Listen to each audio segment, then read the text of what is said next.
getting to know you, having a good nose about you, having a gander, looking at what makes you tick.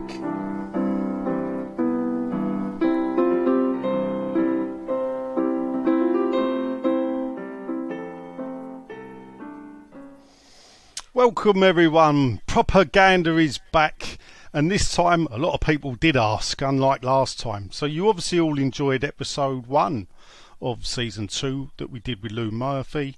Myself, Shedman is here, no theme tune. Also joined as ever by Canning Town Len. You alright, Len? Yeah, lovely, mate. Yeah. Good day? Yeah, all good. Great day, yeah. You've been working hard, I believe? Yeah, I have, yeah. More to come on that, maybe later, maybe Doing not. my work, believe it or not. Yeah, I enjoy my actually work. working for a living today, properly now. Yeah, absolutely. That's something you want to do. Yeah. For the listeners out there, a bit of a different propaganda today, in that someone that you may not realise when I say his name or West Ham connection, but believe me, he's got a big West Ham collection. He's a football memorabilia man. Who, Easy for you to say. Well, we'll try again. But anyway, he's a football memorabilia man. You can follow him on Twitter. I'll get him to give his Twitter handle out later. And he's done documentaries and wrote books on Panini stickers, which those of us of a certain age, we all love doing them, and we grew up, and some of us still do it, and I'm not ashamed to admit it. But I'd like to welcome to this week's Propaganda, Greg Lansdowne. How you doing, Greg? Yeah, very well. Thanks for having me on. No, believe me, it is a pleasure. I've been following you on Twitter for a good number of years, even before I knew your West Ham connection. So that was that probably helped. Yeah, well, it was an added bonus. But we'll cover that later. So, Greg, football memorabilia. What was it that started your passion about it? To the fact that you ended up writing books, doing documentaries, and tweet all day long.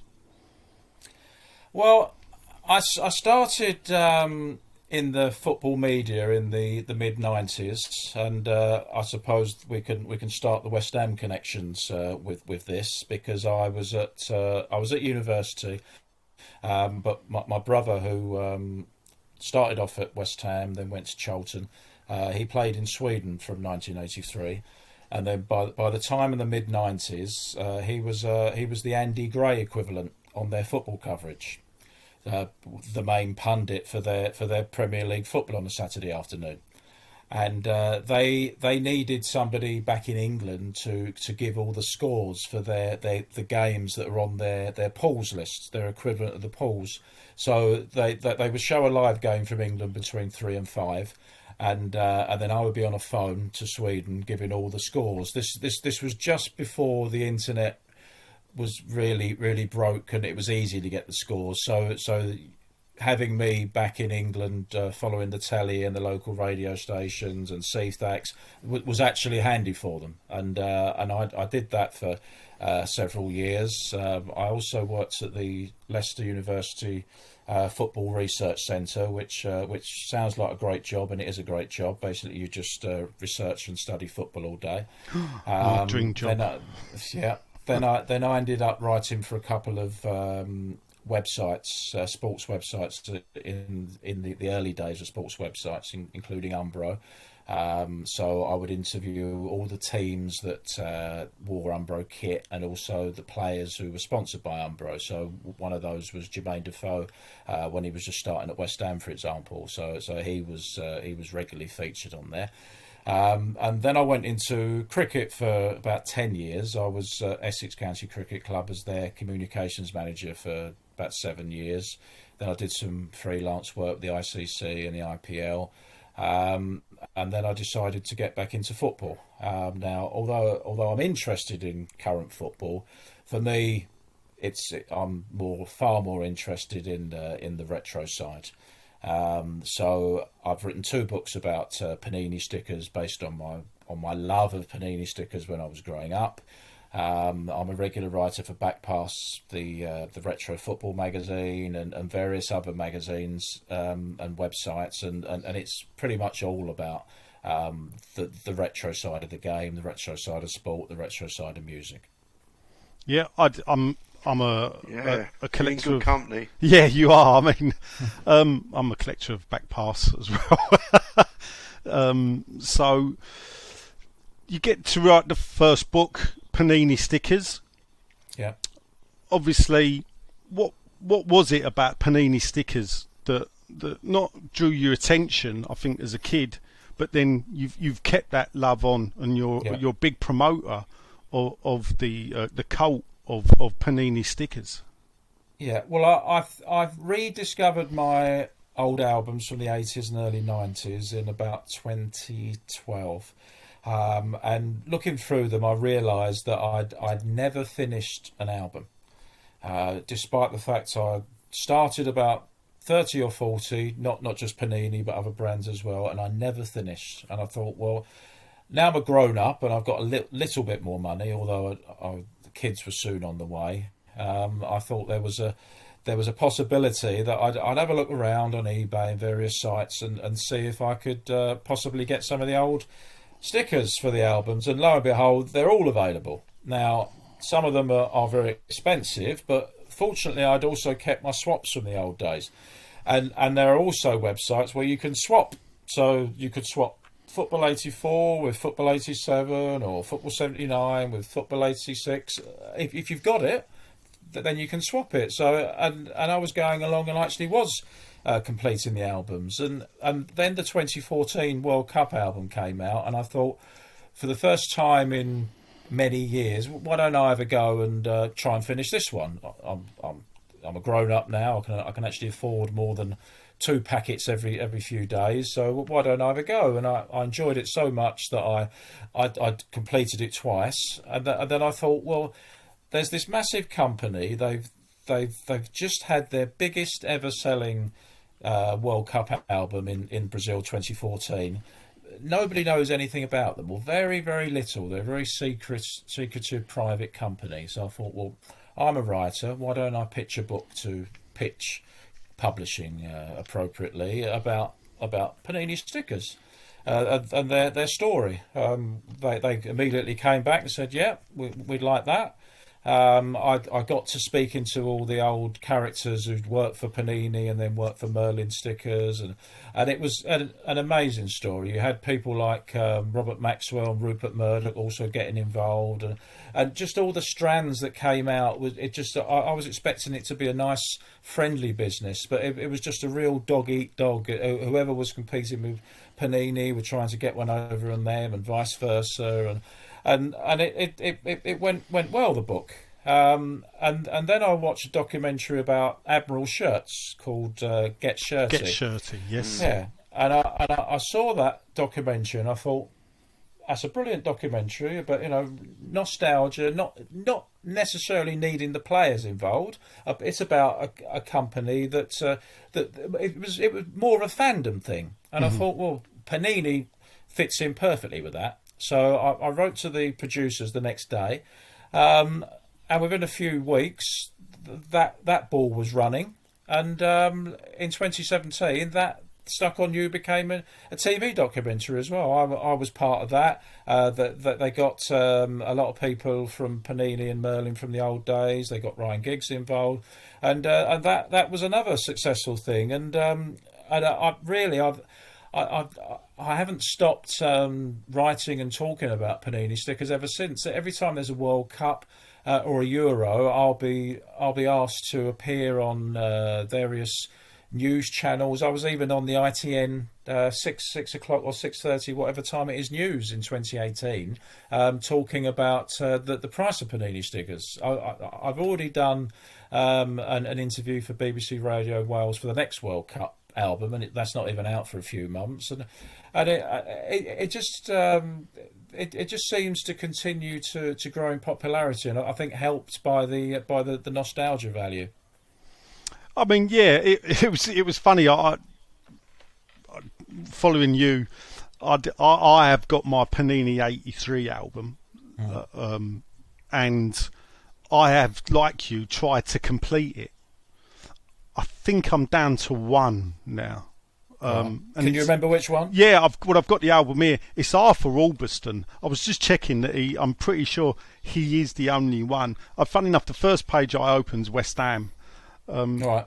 So, do you know what the? You haven't got the Arthur Albiston. No, so you probably don't know. But have you actually seen it? Have I actually seen it? Well, Yeah. no, I can't say. Well, when you do see it, you'll discover that it's actually not a photo of Arthur Albiston. It's Kevin Moran. Oh, right. So let's have a look. I'm looking now at the Man United page. Right, Kevin Moran is not listed. It's not there. No. He'd only just he was only just started his career. So he wasn't due to beard it. It was Arthur Albiston. There's a few mistakes in that album. There's a couple of Sunderland players mixed up. Gary Rowe and Mick Buckley. Stay there. Let's have a look. Sunderland. We don't want to talk about Tottenham. Swansea, no. Sunderland. Here we go. So, Stan comes Mick Buckley. Okay, Gary Rowe. Right. I must admit, I don't know what they look like, so it could be Gary Rowe looking at me. I'm not sure. There were correction stickers printed for those two, so you may have the right ones, but 90% of the stickers of those two were the wrong ones. And the young Alan McCoist. Yes, and I should one last thing I should say about that '83 album, because I mention it in numerous articles over the years. It was in the Stuck on You book. That album, and I also interviewed the player for the last issue of Back Pass about the sticker.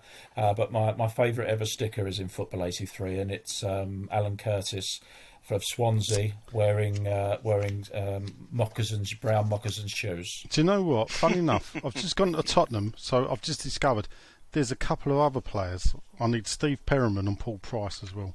So. Colin Irwin's got no boots on, funny enough, for Swansea. And nor is Bob Latchford, I think.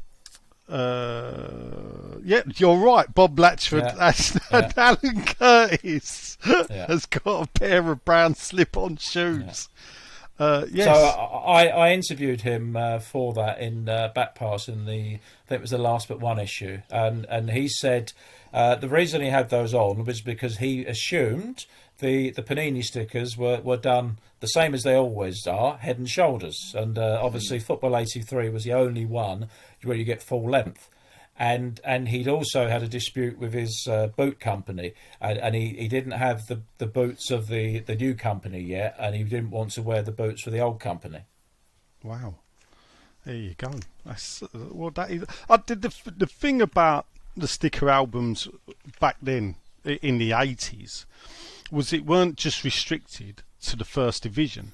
No. So it would filter down. We would get the second division as well, team picks and shinies. But I don't know if back then the badges seemed a lot better back then. But we would also get the Scottish teams. Yeah. Which is fantastic because it's great to look back at teams like St Mirren and find a certain player called I'll just get the St Mirren team up. Francis McAvenny with his bubble perm hair. Yeah. And it's a great for nostalgia people to have them still, to be able to look back and see players that could have or that would soon play for West Ham. Oh, definitely. Featured for me. There's another good Scottish sticker in. I think it's '83, but have a look at the Dundee United section. Right, okay, flick through. Yeah, this is all live people. Dundee United, yes. Yeah. Now there's a gentleman called Goff there. What's his first name? What, Charles Goff? Yes. Is that Richard? Richard Goff. It is Richard Goff, but Charles is his first name, and he from the following year he decided to go Richard Goff. Yeah. Oh wow. No, you learn so much. But in terms of the Scottish teams, if it wasn't for the Panini albums, we wouldn't know what any of these players look like. Unless Scotland were playing international, and most of those played in England anyway. Because but we never saw. You might occasionally get the goal action on on the ball or Football Focus of a game, but in terms of anything major, you would never see any of these faces. For me, the team 83 realistically is Aberdeen, because they were European Cup winners around that time, winning the league title, and Dundee United. But I think Aberdeen, I knew the Aberdeen team, the likes of Strachan, Jim Layton, Doug Rugby, obviously Ferguson, Willie Miller, Alex McLeish, Mark McGee. These are all names that we all know. I think even Neil Cooper went to Aston Villa. Neil Simpson, I believe, played in English football as well. So like 3/4 of that Aberdeen team. Rugby went to Chelsea, didn't he? In few years on. I mean, I probably knew them better than I knew the Celtic team, if I'm looking at it. Well, I mean, they, as you say, they had their Cup Winners' Cup run, so and the final against Real Madrid was on live on ITV when we didn't have many games at all. So as you say, they became household names through that. Hewitt, I think, was the one who scored the winner with a diving header. And I mean, when with Panini and Merlin, was Merlin at the start of the Premier League? Was it what sort of finished Panini for years as the sticker album of choice? Yeah, what finished them was in 1988 they got bought out by Robert Maxwell. And as you know, everything that he touched in the end didn't turn to gold. It turned to dust. And there were four of the major employees at working for Panini. When Robert Maxwell was employed, they said to each other, "I can't work for this man. Why don't we set up our own company?" And they set up Merlin. In the very early days of Merlin, it was a struggle, and they were sued left, right, and centre by Robert Maxwell. He was telling people that if you stopped Merlin stickers, then we're not going to give you any of our Mirror newspaper issues. So then the likes of WH Smith and other retailers said, well, obviously we'd rather have the Mirror, so they were blocking Merlin. And it was a struggle for them. It was only when they launched a wrestling album, when the wrestling was just started to be shown on Sky and became popular with the kids, that was their breakthrough sticker album, not football. Obviously, when Robert Maxwell died, that took the pressure off them in terms of being sued. It also meant that Panini was struggling. So when the Premier League contract came up to do the sticker album, it was actually for the second year, because the Premier League obviously felt they had more important things to be doing for the first season. But when the second season came up for grabs, it was Merlin who got it rather than Panini. They were seen as being more viable, and Merlin, who were then bought by Topps, the American company, a few years later, they ended up doing the Premier League album up until about 3 or 4 years ago, when Panini finally got the Premier League contract. Yeah, I mean, for me, Panini, Merlin, I was early 20s, but it was just, I don't know, it sort of was a natural break for me in stopping. If you were in the 20s at that time, stickers was not something that people did. I mean, I was at university in the mid 90s, and nobody collected football stickers, whereas people in their 20s and 30s and 40s and 50s now do it, and it's not necessarily seen as being uncool, because so many other people do it, and it's a community, and it's a way to get to go down the pub with your friends and do the swapping. It's seen in a different light now. Whereas if as I say, if you would be considered very geekish if you were still collecting stickers or cards when you're 20s now. But to be honest, if you were, then the joke would be on everybody else, because the amount of money that some of these cards and stickers cost now, is going through the roof. So as I say, anyone who kept their old stickers and albums, particularly loose stickers, there's a lot of money to be. I would recommend checking on eBay and just seeing what you've got. Yeah, my daughter used to have to take my list to school with her, and Yeah.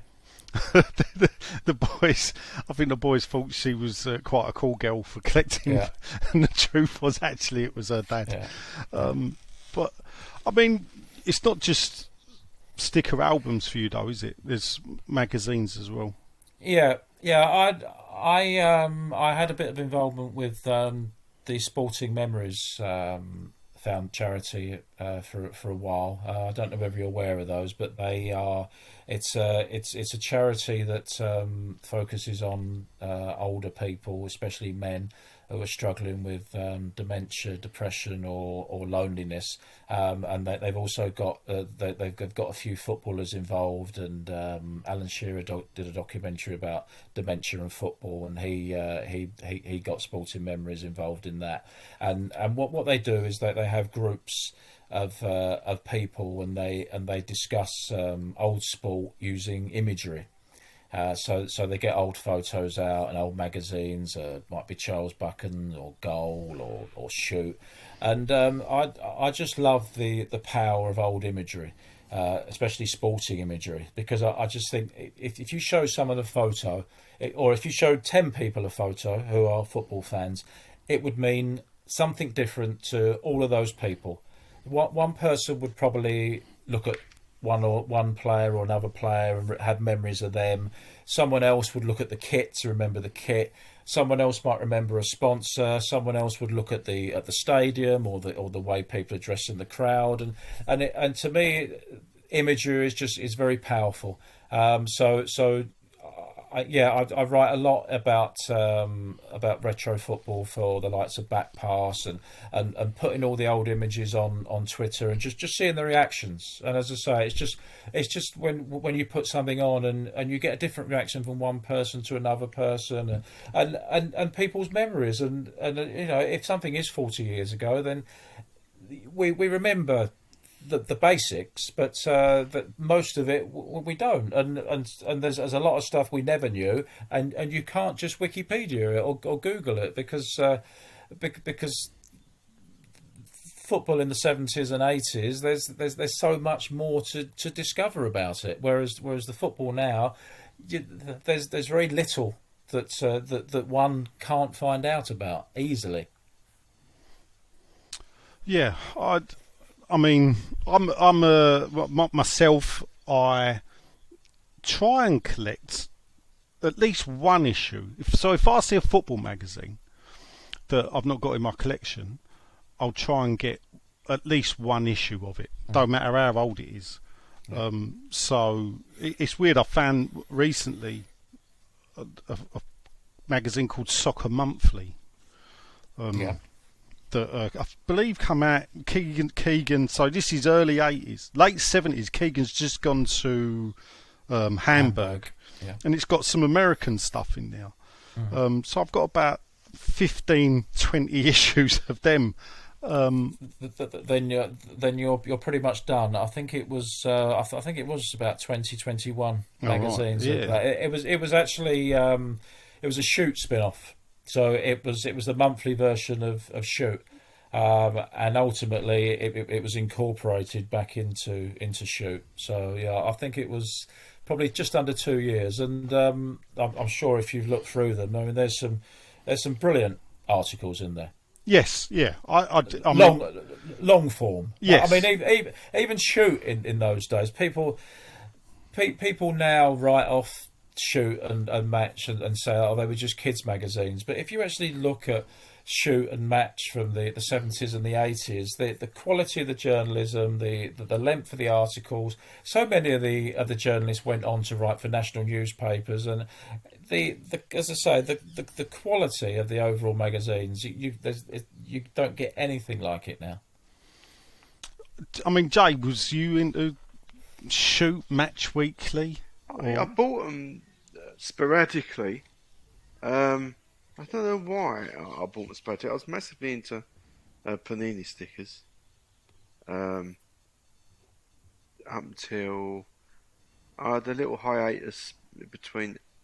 I didn't do the 83 or 84, but I did do 85, 86, 87, 88. For some reason, our local stockists switched to the soccer 83 and 84. We didn't around our area. We didn't see the Panini football one. Is there any explanation for that? Do you know? Or? I think that one you're talking about was done by Quadriga, which was a successor to FKS. They might have said to this particular retailer, if you just get our stickers in and don't sell the Panini ones, then we'll make it worth your while. And maybe they said, maybe they were happy to do that. There were so many different not necessarily football, but there were so many other sticker collections out there based on films and Disney cartoons, and there was the Smash Hits one that was I think came out in '84. Did they do a Star Wars one? Yeah. Not the first film, but there was an Empire Strikes Back, and there was a Return of the Jedi one as well. Yeah. And is there any explanation why? I think it was Football '79. We had the Silky badge. Yes, in Stuck on You, I refer to that as the absolute high point of Panini production. I have spoken to them about it several times, and that there is a suggestion that they might be bringing that back for the next Premier League album. Wow. I'm guessing the reason why it was only a one-off, because I can only imagine that finish, as you say, it's a silky type jean material, was a lot more expensive to produce. I'm guessing that's the reason why they only did it as a one-off. But because it was only a one-off, it's actually they're actually now highly sought after. Ah. Wow. I personally, I think they need to bring back the Laws of the Game stickers. Yeah, I don't think today's kids would be too enamoured with I think it's with 6 or 8 pages of Laws of the Game. Yeah, I thought they were and bearing in mind that some of them are still laws of football today. It's quite. They are fascinating to look back for people of our age, but as I say, with the attention span of today's kids, I think they would. If they got one of those in their packets, I think they probably discard that quite quickly. Yeah. I mean, in regards magazines, for me, the golden age of football magazines is late 70s, early 80s. Yeah. September '79, a new magazine starts, Match Weekly. I used to get me 20p. I could actually buy a Shoot magazine and a Mars bar. That was my pocket money. Skip down to Reggie's newsagents in Canning Town, and he had a whistle. That's what he used to do. Here you go, boy. He knew what I had, and when Shoot went up to 18p and I couldn't get my Mars bar, that was a big shock.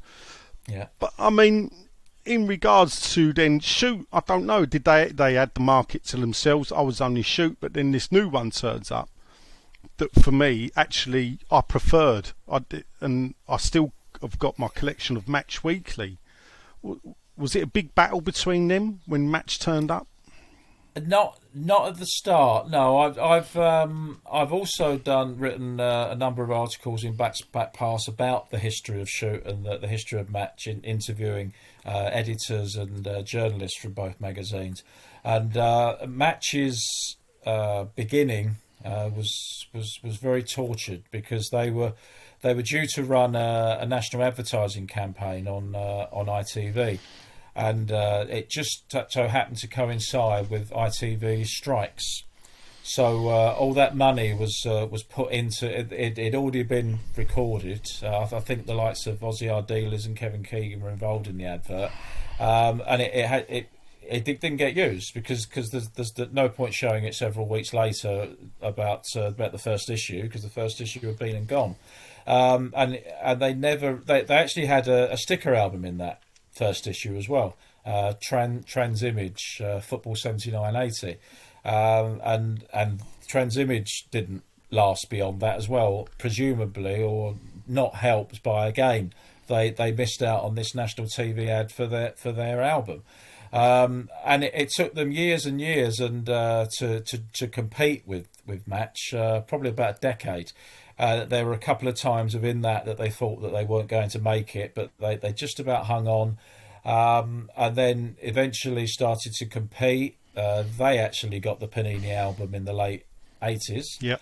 And then by, I think it was 93, 94, they finally overtook Shoot in terms of sales, and Shoot then never recovered. Ended up becoming a monthly magazine for a few years. They went back to weekly in the end, but by 2008 they were gone. Here we are, 2022. Match is still going, which, for a magazine to be going even a couple of years these days is tough going. But what they're now 43 years down the line, so they actually lasted longer than Shoot. That in terms of the print only went as far as 39 years. Yeah, I mean, Shoot magazine. Now, I hope I'm right. 1969. Yeah. So 69 to 2008, 39 right. years. So if I'm holding 16th of August 1969 in my hand, I don't know if this is number one. Has it got Bobby Moore on the front? It has, yeah. Yeah, that's number one. Right, okay. So I'm holding the very first issue. Now, Shoot magazine was edited, I don't know at the time here, by a man called Peter Stewart. Am I right? Or Yes. He was one of the ones. The people I've actually interviewed extensively, because he also knew my was dad he a and West brother. Ham fan? He not only was a West Ham fan, he was West Ham's media manager for at least 10 years. After he left Shoot, he was Shoot. He started as one of the editorial team when it started in '69. He became the editor in '79, and then he was editor for, I think, 12 or 13 years, and then he left to join West Ham. Eventually, after doing a freelance stint at IPC, and he was at West Ham for, I think, at least another 10 years. I think he left when the Icelandic. 2006. Right, okay. Maybe hang on a bit longer than that, actually. Didn't know. Well, I didn't know. I do remember Peter Stewart, obviously his name being in the magazine, and I always thought he was a West Ham fan. I didn't realise his connection was that much. So if I'm looking at Shoot number one, Bobby Moore writes for... Yes. And I get what you're saying about how, even though these are magazines for kid, it's grown-up writing. Oh, yeah. So when you read it now, it doesn't read like... If I get Match of the Day magazine now, if I picked it up, you can tell that is child-centric, the style of it. You wouldn't see an article more than 200 words. No. It would just be sound bites and little boxed features, but you won't see... you wouldn't even see a page of writing. No. But, I mean, here obviously it's the 60s, West Ham were good. Hammer with the most. There's Jeff Hurst saying the best goal that he scored. Yeah. We've got an England team lineup. I mean, it's not mint condition. It's weird because I've got the first year of Shoot complete in a binder. Yeah. In the Shoot binder. So this is one that I've bought separately. Match, I've got a 1981 Match, and again, not such what I would call kid-centric. I didn't think of it. I thought of it as a football magazine, even though there's a cartoon and a Kenny Dalglish story. Yeah. Which is good because it was from that actual story that they did weekly. I discovered Kenny Dalglish was at West Ham at 15. Yeah. And Ron Greenwood wanted to sign him, but he didn't want to stay at West Ham. Yeah. We got Dennis Morter writing an article who was captain of Aston Villa just before. This is the year before they won. Well, this is the year they won the title, 81. So I don't know. When did these football magazines seem to down market themselves? If I give an example, Match of the Day magazine. Now, Match of the Day magazine, if I grab in my shed issue number 1 of Match of the Day magazine, this is what I call an adult magazine.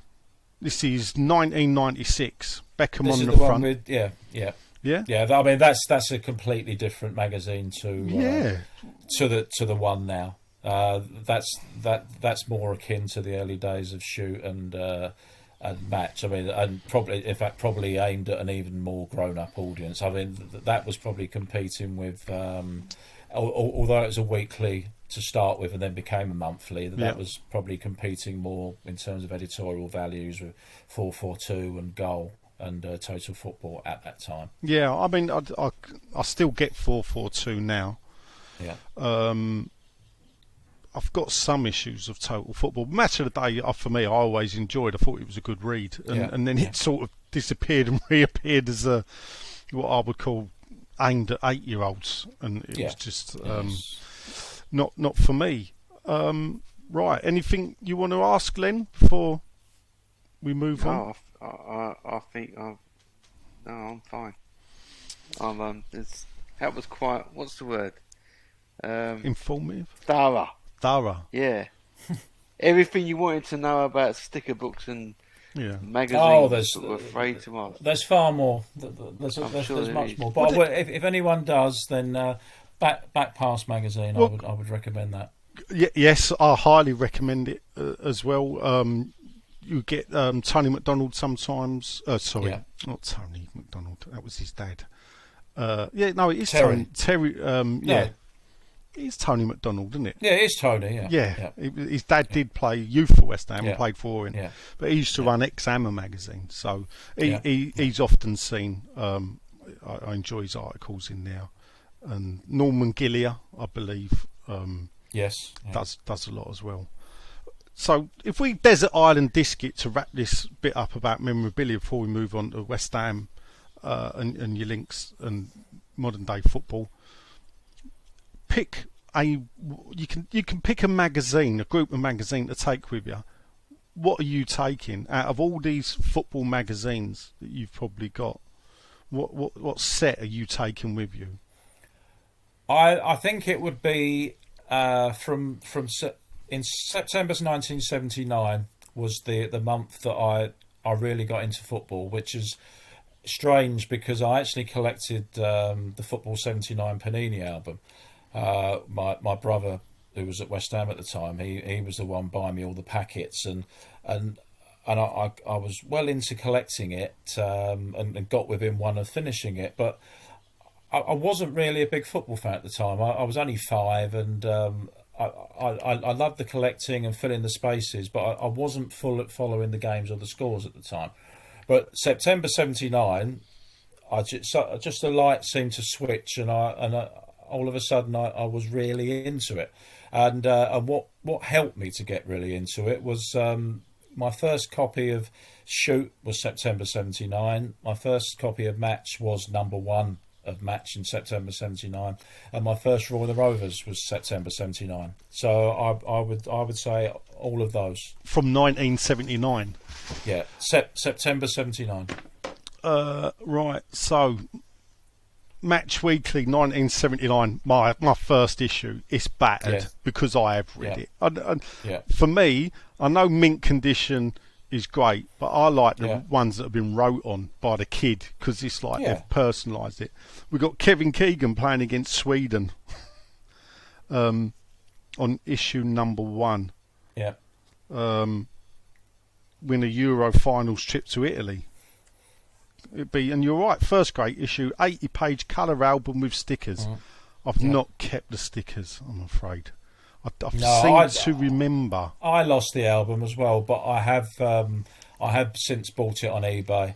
I can't remember if it's an empty one or a complete one, but I've also managed to buy some old packets Don't see them as often now because there's a lot more people trying to buy the old stickers now. But about 6 or 7 years ago, I bought some old Trans Image Football 79/80 packets.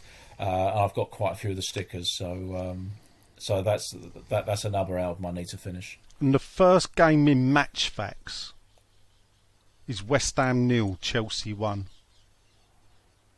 Monday, August the 20th. That's the first game listed on Match Facts. Was my brother playing in that one? No. So Parks got 6. He was in quite a few of the early Match Facts. Yes, from the first issues. Yes, I can. Well, it was about at the end of August when he first broke into the first team. He played 6 or 7 games. August, late September, October, definitely. Yeah, it must have been the game or two after that, I would have thought. Yeah. Obviously, it's only a month after the. Pearson was our man of the match, 8 out of 10. Right. Cross only got 6, Brookings 7, Devonshire 6. Dal Banton came on as a sub, he only got a 5, poor old Dal.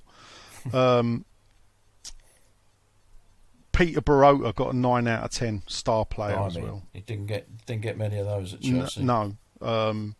So I do remember that game.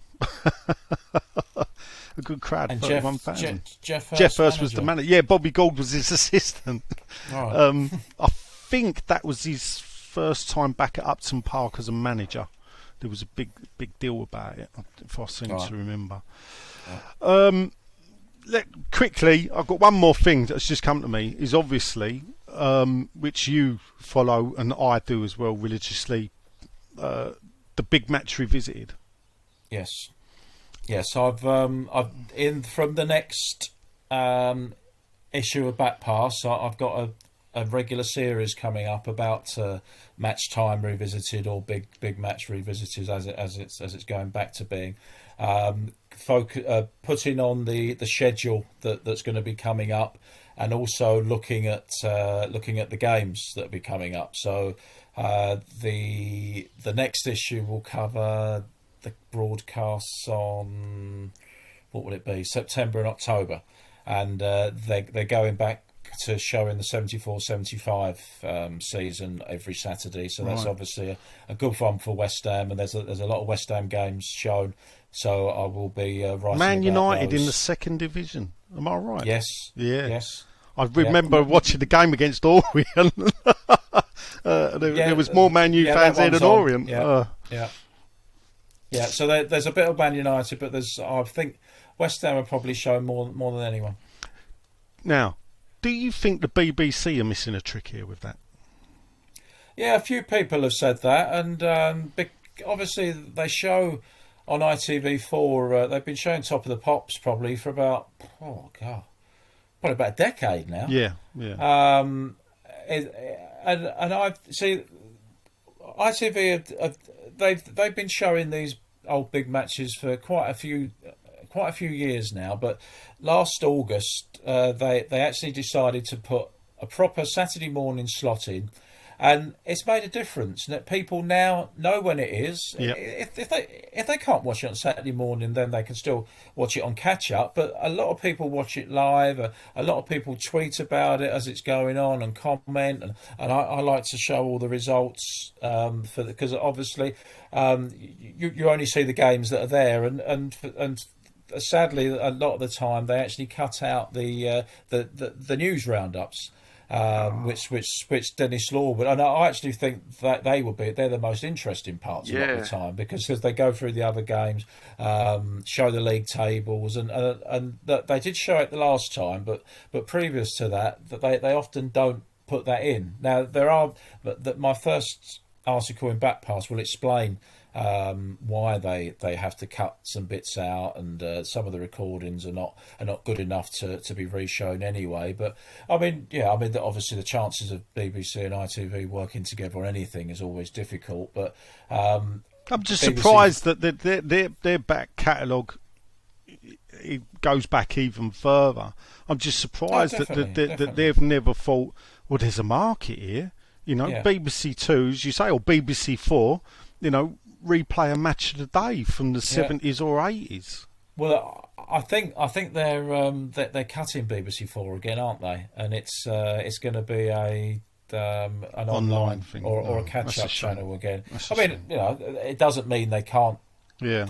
They couldn't show it that way, but it's not quite the same, is it? When you've got a regular appointment to view as ITV4 have done, and the reason why they keep showing it is because it's popular enough to justify it. And if you watch it on Saturday morning, you'll actually see now that there's quite a few regular advertisers on there. Obviously advertising to older people, but you know, if you show football from the 70s and 80s, then it's going to appeal to older people. Yeah, but, I mean, my uncle is 76. He's not watched Premier League football. He's not been to a West Ham game with me since 1995. He took me as a little boy. He watches every Saturday the big match we visited, because he rings me up to tell me, because he doesn't understand the internet, so he doesn't realise I already know what games are going to be played. So at 10:30 I get a phone call every Saturday from him to say, right, they're showing this one, because obviously this week it was West Ham Man United. Yes, yeah. And I thought it was good they showed the Wigan game first. Yeah, well, I mean, obviously, as it was match time, it was a Granada production, Northwest, so that was their that was their main game. You know, I mean, could you imagine in this day and age they've got 3 games to show, and they show a Division 4 game before the Premier League? It's just, or the old Division 1. It just wouldn't happen, would it? No, I watched it, see if there was any names that obviously I look at it, see is there any names that were big in the future, and I just caught glimpse at the end. Obviously Larry Lloyd was managing Wigan, of a young Jimmy Quinn, Mickey Quinn, Mickey Quinn, sorry, not Jimmy. It was a young Mickey Quinn, obviously at Wigan then. Must have been not a non-player. He was not playing in the game. I don't even think he was sub. So obviously he was at Wigan. I did some. As I say, because I've been tweeting about it, I actually looked up that game, and I think he might have been involved in that game, and I'd forgot, or if he wasn't, he'd played quite a bit, and I then looked him up, because I didn't know that he'd been at Stockport. It was it Wigan? Oh no, Wigan. Sorry, Wigan, and I actually found out that Larry Lloyd released him at the end of that season, because he didn't think that he would be able to cope in the higher division. He ended up, I think, going to Stockport, back in Division 4, scoring loads of goals, and then he ended up scoring loads of goals with all the other clubs he was at. So that was probably a bit of a misjudgment on Larry's part. Right. Yeah. Okay. Now we're going to move on to your West Ham connection. Yeah. Connections. Yes, very sorry. So you would have grown up. Well, you would have grown up your very early years in what we would call a West Ham household, a West Ham family. Your dad was Bill Lansdowne, who, when you was born, was a coach at West Ham, and your brother Billy Lansdowne was a youth reserve player who then played for the first team as well. So when do you realise, you know, what your dad does for a living? Well, I literally grew up in a West Ham household. My brother was still living with us up until I think 79. So he'd just broken into the first team by then, and my dad was coach from the moment I was born in 1973. He was already I think reserve team coach by then, and I probably about 4. I remember him going off to work in his tracksuit every day and saying goodbye, giving each other a thumbs up.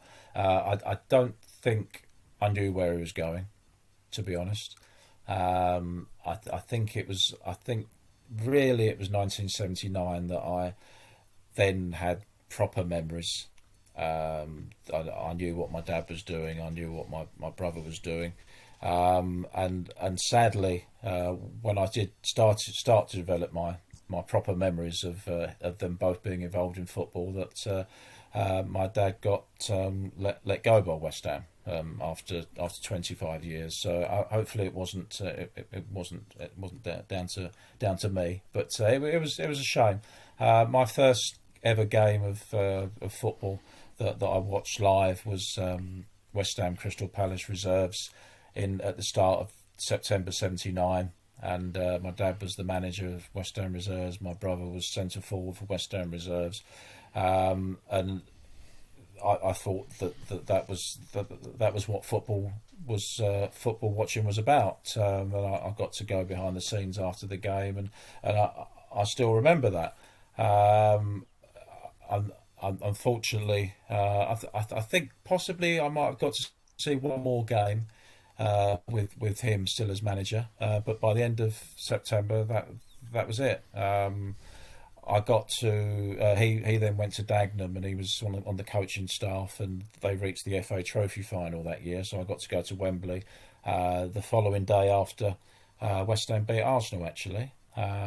So that continued, and my brother was still playing, and I remember watching him play quite a few times for West Ham reserves before he went to Charlton. There was a game at 1980-81 in particular that I remember that was West Ham Arsenal in the reserves, which at West Ham's ground. West Ham beat Arsenal 4-2, and I was in the car on the way back after the game, and he asked me how he played, and I said, well, you scored 2 goals, but you didn't do much apart from that. So because I was sulking because I was an Arsenal supporter by then. Your dad. I mean, what did you think of your dad's playing? I mean, growing up and then finding out your dad was, a footballer. What was it like when you discovered your dad? I think. Yeah, I mean, obviously he was playing in the 50s and 60s, and I wasn't born till 1973. So I've spent the last, probably most of my lifetime trying to piece it together, and I'm always looking out and in West Ham books and looking on Twitter or Facebook and even doing research in the British Library sometimes, just trying to find more and more information. He has got quite a lot of his own memorabilia, so a lot of newspaper cuttings and programmes, and his Championship Division 2 medal 58, 57, 58, and some pennants from when they went abroad, and there's some really good stuff. There's one particular photo where he went to get his FA coaching badges at Lilleshall. And he was one of, I think, 5 or 6 coaches who had to take a youth team player from West Ham. And then there were other clubs' coaches who had to take their young players. And some of the young players there, George Best, I think, was there. I can't 100% say he was in the photo, but he was definitely at that coaching session as a youngster. People like John Radford at Arsenal were there, and there's loads of other names at the age of about 17 that were just being used as a stooge for a coaching session to try and get these coaches their badges, and there's loads of different stuff like that that I pick out, and I've even managed to get his name into articles that I've written, and there was a Premier League Hall of Fame that I did the research for in, I think, 1999, which was on the South Bank. And as part of the research, there was a section devoted to Bobby Moore, and I managed to get my dad into that because when Bobby Moore made his debut, he actually replaced my dad, who was he was either injured or he was left out. I've seen two stories about that. So, but Bobby Moore took his place for that Manchester United game. Yeah, I mean, your dad would have been a couple of years older than Bobby Moore. I think my dad was 35. Was Bobby Moore 1940?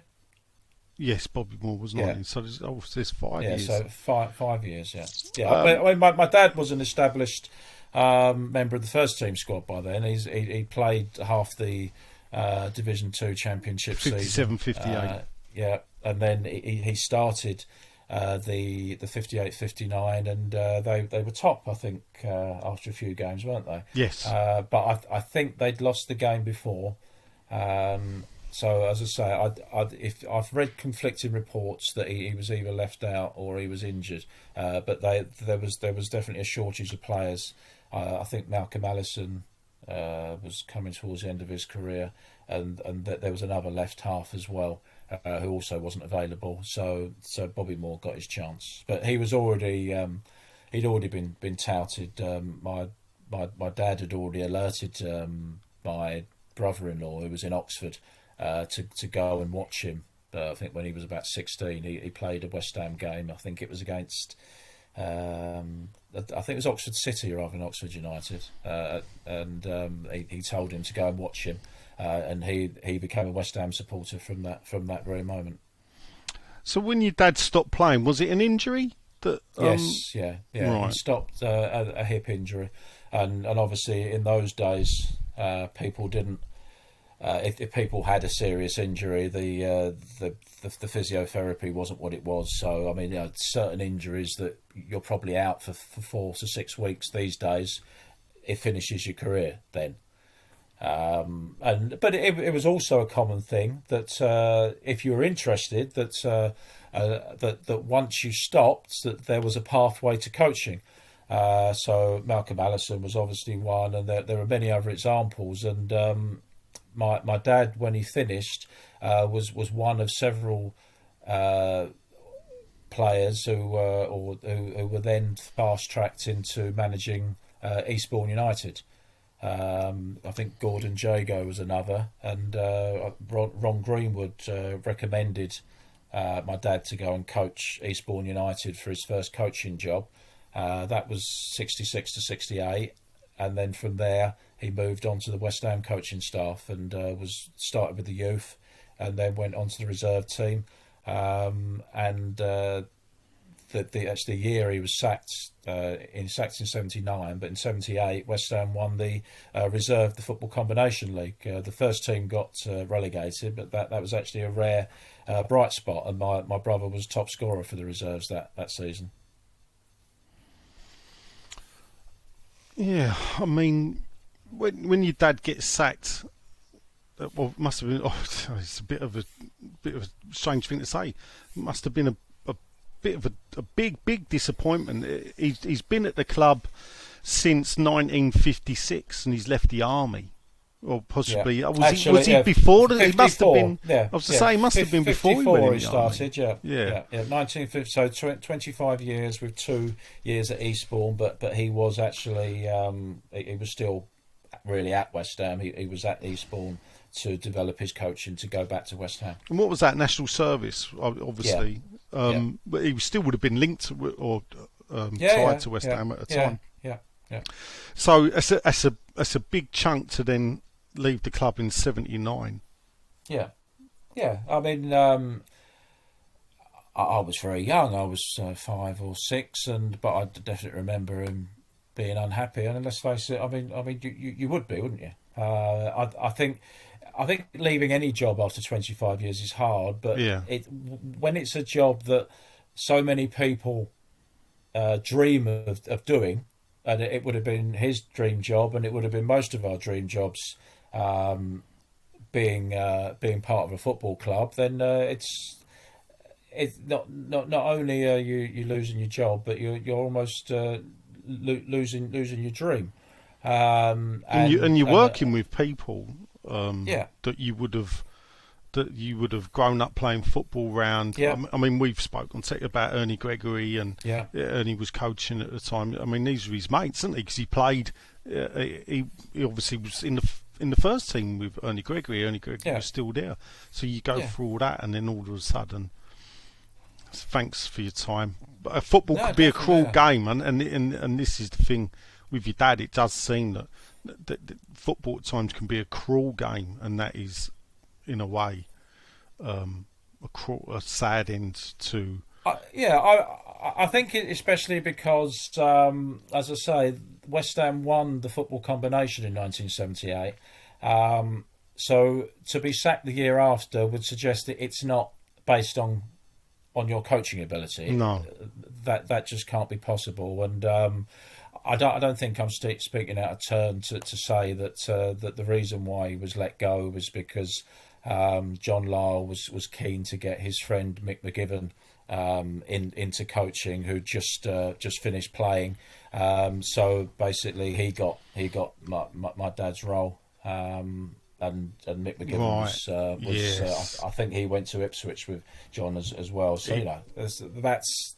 He did, yes. He left West Ham to go to Chelsea, but as when John Lyle got the Ipswich job, Mick then became assistant manager at Ipswich. And it is funny because I think back now, I used to watch a lot of reserve football, the late 70s. I was 7-8 years old. I was fortunate enough to live next to the ground. So, and my mum never minded me going reserve games with my brother or whatever, but weren't really, my uncle would take me. But so reserve games back then were a gateway for little kids. from the local area to get into the ground. I used to love the reserve games. But yeah, that ties in. Mick McGivern, funny enough, was a player I think I only ever see play reserve football. I think he was like captain of the reserve team. That's my memory of Mick McGivern playing reserve football. And then you're right, he became coach.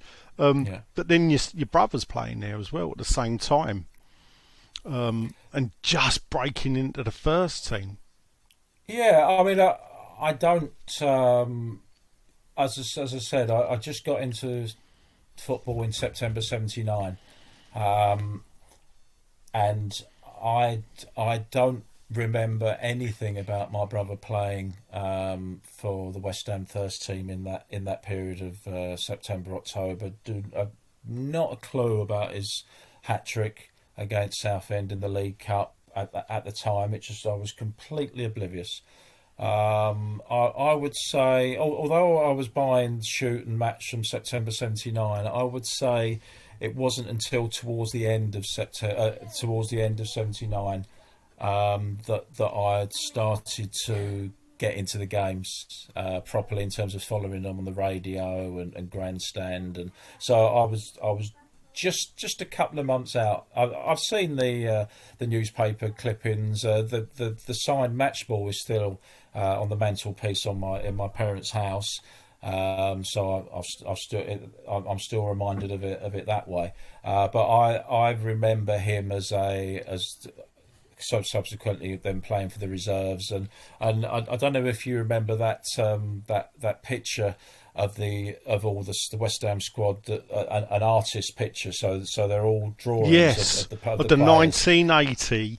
Yes, of the I had a Cup copy. Team. Yes, he's in there. That. Yeah, and I think it was in. I've seen it in a cafe as well. And we've also got one of those which is still at my my parents' house. But I mean, my brother was I've seen a picture of him on the coach going to the semi-final at Goodison Park. No, is that right? Goodison Park, Villa Park or was Ellen the first Road? game. Ellen Road was the second. Ellen game. Road, yeah. Yeah, they played Everton. Sorry, it could be Goodison Park. Yeah, Ellen Road. So he was on the coach for that game, although he wasn't. I mean, obviously in those days you only had one sub. He would have been on the bench these days with about 29 subs. But so he was with the squad. He travelled to that game, and obviously he was part of the bigger squad at Wembley for the FA Cup final. But that was the day after my birthday, and I was in tears at the end of the game because I was by then an Arsenal supporter. So it's even though my brother was part of the West Ham squad, it's funny how these things. I'd just been given a nice new red Arsenal tracksuit the day before, and yeah, but obviously we know how it turned out. Yeah, I bet. Well, we do. Yeah. What was your football ability like, Greg? Well, that's the thing. Once you've once you've got a dad and a brother who's played professional football, every people would say, "Oh, why are you not professional? Why are you not as good as them?" So I think it becomes a bit dispiriting, sometimes you Yeah. almost shy away from it. But I did. I got my colours at Greenwich University, so that was probably and we won several trophies for that team. That was probably the peak of the peak of my ability. But probably, as I say, once you've got two people in the family who've been professionals, it's probably maybe best to focus on the writing side. When Bill, how do I word this in the best way? So, if you look at, I mean, I don't know. I was 9 years old. This young boy comes on against Southend. It's the second replay. Yeah. So we've already drawn 1-1, I think, at Upton Park. We drew away, obviously, at Southend. We've obviously won the toss of the coin. I think it was in extra time as well.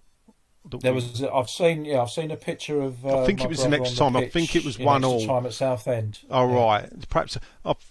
Yeah. I think so. There was definitely extra time in one of the games. But anyway, because I've seen John Lyle talking to him. He scores an hat-trick. Big thing, for a local boy. Come through to you, Franks. Another academy boy. He plays in the first team. He scores against Burnley as well. But then he sort of disappears. And I forget about him. And he leaves the club. And I don't know, I wrote an article once and I called him my 3-week hero. Because I've read it, yeah. Yeah. I've read the article. It was a strange thing because at 9 years old, watching this boy score an hat-trick, I thought, brilliant, I love it. I love him and I want to see him play and get more goals. And obviously David Cross was there. But what I mean, he ended up at Charlton, which I didn't know till later. What happened? Well, I think it's the nature of football in those days. If you lost your place, he's a younger player. He's going to have dips in form. When you've got David Cross and Stuart Pearson who have been scoring goals in the top division, let alone Division 2, for many years before that, they're going to be your favourite pair, aren't they? When they're both fit and available, and if they're doing the business, you're not going to get back in because they had one sub in those days, and obviously you've got to pick a sub who's got to cover defence, midfield, and forward. So I think if you look at who the subs were, Paul Brush was his name. Yeah, it was exactly. It was a utility player, wasn't it? Yeah. Somebody who could fill, because if you picked a striker to be on the bench and then your centre back gets injured, then you're buggered, aren't you? Yeah. So you would go for, and as I say, that and I'm sure there are many players. I mean, Paul Vasson at Arsenal, for example, who scored a famous goal in that same season. He was another one. I mean, injury also didn't help him, but when you've got Sunderland and Stapleton up front, if they're both fit, you're not going to get in again, even though you scored that goal. And as I say, there are Nicky Morgan was another example at West Ham. He had his moments too, but when you've got more experienced players, and then they bring Paul Goddard in as well, it's tough, and often you have to move on. And my brother, when he moved on to Charlton, Alan Mullery signed him, and he ended up being a midfielder because they had Paul Walsh coming through and Derek Hales. So again, that's a decent strike partnership. So he actually ended up playing in midfield for Charlton before he then moved into Sweden, and that was the greatest thing that's ever happened to him. And he's been there since 1983. He was on television as a pundit for about 15 years and presented all sorts of stuff, even greyhounds from England, from Wimbledon, and then they broadcast it back to Sweden. It was although it didn't work out for West Ham, but for him, in terms of his career and his experiences, I don't think it could have gone better for him, really. Well, they've still got good memories of their time at West Ham. They are forever, obviously in West Ham folklore, as being the second father and son combination. Yeah. So they'll be forever in quiz questions. Oh, definitely. Yeah, I mean, and there haven't been that many since either. So no, you've got the Browns and Lampards since anymore. Yes, there was a spate Potts where as we well, went Potts, Moncur, yeah, and obviously Potts. There's another Potts coming through. Steve Potts is. They've got another young boy, Rob Lee, and Martin as well, and Martin as well. But obviously, people may not realise is I think it was the first four father and sons to play for West Ham. Had the same names. Had the same names, yeah. So the Barretts, the Lansdownes, the Browns, the Lampards. I don't think people had much of an imagination in those days, did they? Well, even you, as you said the other day, your first name is West Ham related. Yes, although I was speaking to my mum today, and she claims that that isn't true. But let's go with that. Let's go with it. Because she says that my three siblings, because they're older, that they all got to choose one name, so two middle names as well. But one of my siblings can't remember that, so it's just as likely that I was named after Ernie Gregory, and my dad maintains that is the true story. Well, we'll go with your dad all the time. Yeah, exactly. Anything, Jay? No, mate, no. No. Well, Greg. Anything modern day football? What? Obviously, you're big on nostalgia. Yeah. You must still watch modern day football as much as I do. People may not think it because I only bang on about the old days. Mm. What do you feel about modern day football that makes you want to look back, though? I'm sure if I was just getting into it now, and I would love it, and in 40 years' time, I would hark back to these days and how great they were. I just think, I mean, obviously I'm an old fogey, but I just think the way that youngsters support football these days is I fear for the game, and in terms of in 20 years' time, I wonder how many clubs we're going to have left, because when I watch my child playing football with his peers after school, his Friday night club, you look at the shirts of the people of the youngsters, and they're PSG and Barcelona and Real Madrid, and I think they're not even English clubs. And if they're English, then they're Man City and Man United. Well, we live in Loughton.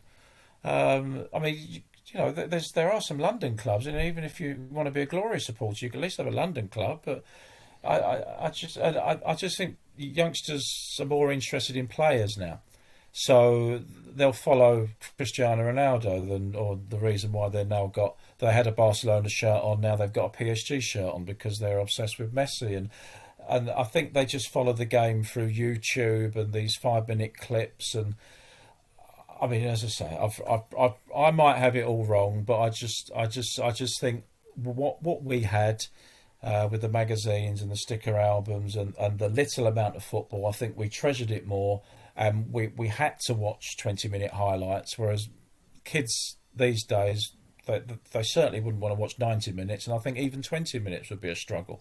And I think that's a shame.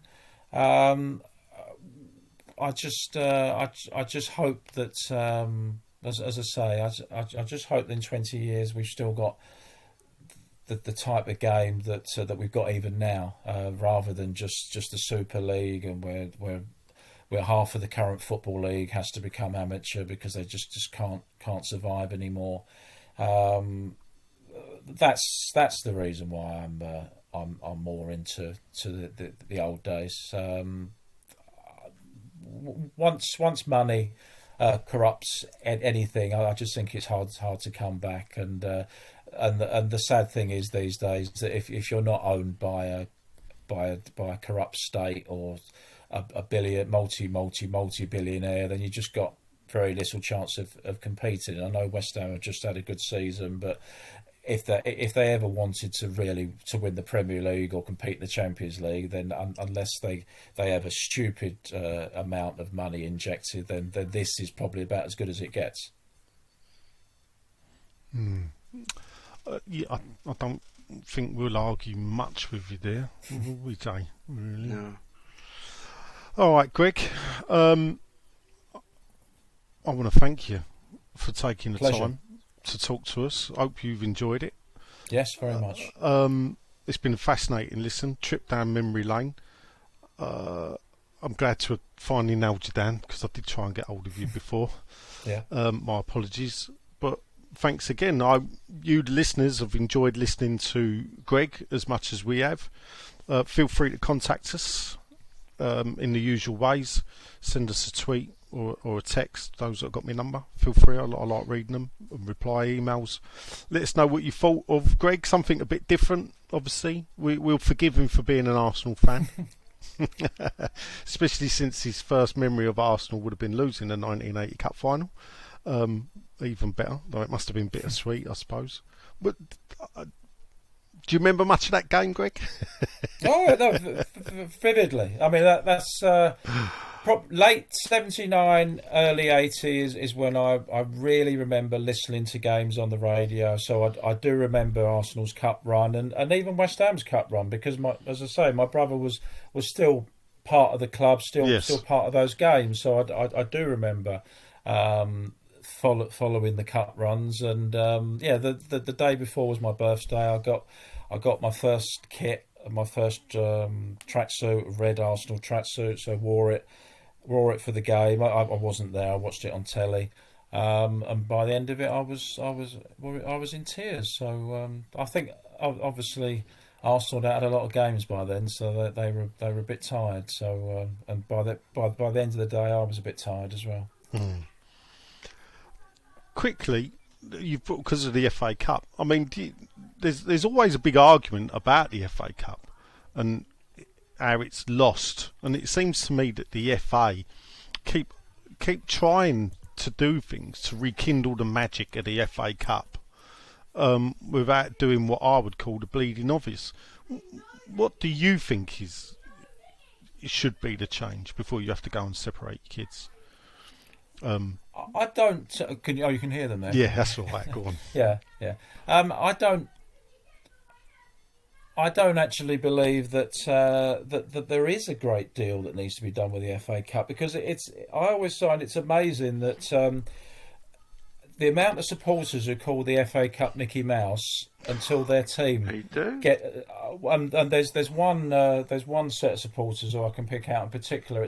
It's amazing, because Arsenal won the FA Cup quite a lot recently. It's amazing how many Tottenham supporters call the FA Cup Mickey Mouse. But I can guarantee you, if they actually get through to the FA Cup final one day again, it will be the greatest thing that's ever happened to some of these supporters in their lifetime. And that goes for pretty much Leicester supporters. They loved it when they won the FA Cup. Wigan supporters, they loved it. I think the only problem is it's a shame that 4 or 5 teams seem to monopolise getting through to the final, and it's also a shame that those teams in the main can afford to play reserve teams and still get through to the latter stages before they start taking it seriously. That's a shame. But even Liverpool, Chelsea played in that final.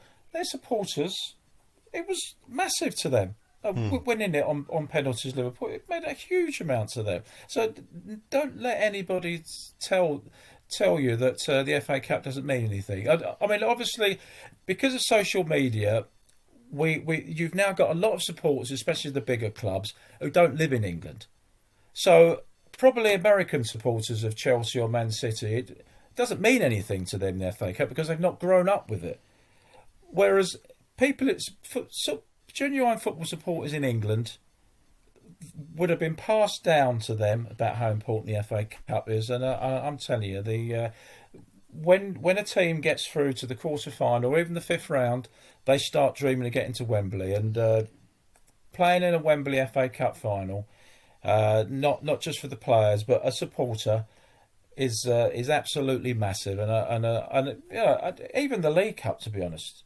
It was Liverpool and Chelsea, and they really took it seriously. And Chelsea supporters are still moaning about it. Two dull games, though, really. Yeah, but if they've been the one it and sneaked it, it's a great memory. And as I say, I think because we've still got. Even now, we can still remember Ronnie Radford and Sunderland's FA Cup goal, and the Lorimer save, and Willie Young bringing down Paul Allen, and these, it doesn't even have to be the goals. Sometimes it's even Mickey Thomas for Wrexham. Yeah, exactly. It's Paul. Well, it's just basically every free kick against Arsenal. Paul Gascoigne's free kick as well. So there was the BBC did an article before the FA Cup final, 50 best moments, FA Cup moments, and even though Arsenal won the more FA Cups than anyone, I think 10 out of 50 moments were against Arsenal. All right. So Ryan Giggs. Yes. Semi-final goal, and West Ham winning, and Mickey Thomas and Paul Gascoigne, and it was unbelievable. I think there are only 5 positive Arsenal memories. So that was a wrong I'd like to right. But I mean, even Charlie George's 71 goal didn't make it. Wow. I mean, that was iconic. Exactly. I mean, I didn't see it at the time. I was only one, but I know enough about the FA. I mean, I'm on record. I can accept West Ham being relegated if we won the FA Cup that season. For me, my dream is to see not West Ham win the title, West Ham to win the FA Cup. Right. Cheers for that encore then, Greg. Pleasure. Thanks for joining us. Len, you've not said a lot. I've done all the work this week. But do you want to finish I think off? Greg done most of the work. He did. Well, that's what he's here for, to be fair. That's what we're paying him for. Yeah. It was, I've done lots of podcasts and radio interviews about Panini stickers and old magazines, but obviously most of them are not that interested in West Ham or not interested in my family collection. So I've never actually answered or spoken about that side in that greater depth. And I hope some of the West Ham support, especially the older ones listening, will get a bit of more of an insight. And I think, even if I think in terms of West Ham players, you don't have to have been Bobby Moore or Billy Bonds to have a story to tell. No, absolutely not. Every player involved with the club has a story to tell and are part of that history. And I think they're all interesting. And this is why I like writing for Back Pass magazine, because it's not always about the big stars. And when you read these stories, because we know Bobby Moore's stories to death now, and Trevor Francis and George Best, we know that all. There's probably a few strands. I mean, there's a story that I've been wanting to write for a long time about Bobby Moore's time working at Panini. Where I've referenced it in a couple of books and articles, but I'd actually like to write a longer article. I did not know that. He played with a player called John Mitchell at Fulham. Yes, I remember John Mitchell. He scored the semi-final goal against that got Birmingham through to the final. Yeah, John Mitchell became I think marketing manager for Panini UK in '89, and he called up Bobby Moore and said, "Do you want to be a figurehead?" So just put your name to. So if you look at the Football '90 album and '91, he did the foreword, Bobby Moore, and he was used as a figurehead to promote the Italia '90 album. So he went around during the tournament before using all his contacts. And there's actually a great. I've got the programme of the game. It was a Panini Select 11 against, I think it's a Bobby Moore Select 11. Played at St Albans Football Club in September 1989. So he just joined Panini.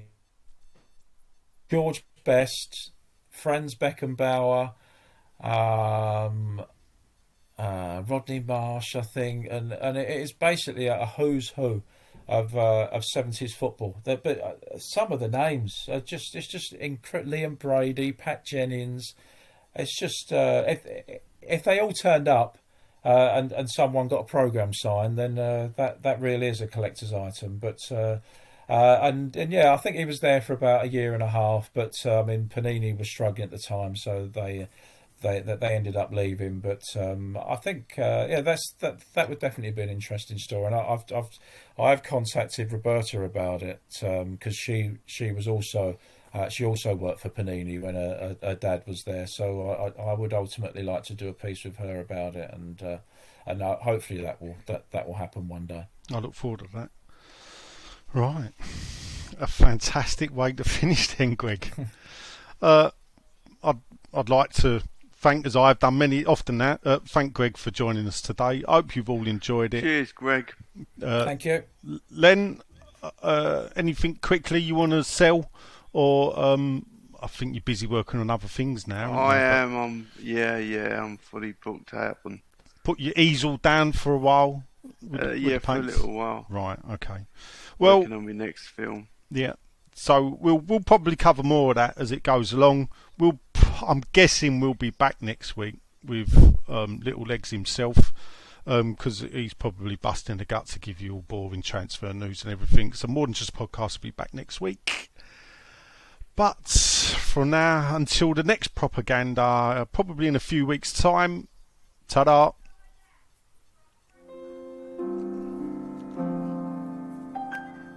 Getting to know you, having a good nose about you, having a gander, looking at what makes you tick.